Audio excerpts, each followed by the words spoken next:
Right, so this is the oscilloscope test that I was just running. I'm hitting that infrared receiver with IR signal at 38 kilohertz. Absolutely no response on the oscilloscope. Just bear with me, I'm gonna switch to another chip and I'll reconnect the oscilloscope and then you'll see what happens when you have one that works properly.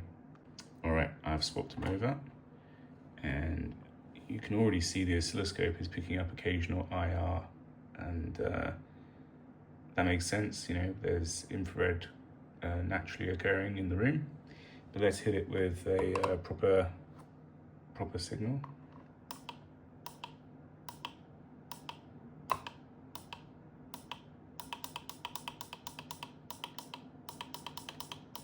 Obviously I could zoom in on these on the oscilloscope and we could see more information. Just bear with me 1 second.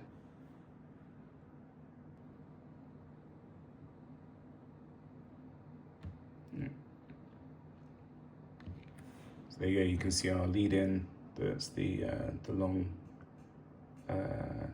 downward drop here, and then the signal, so you can even read the bits.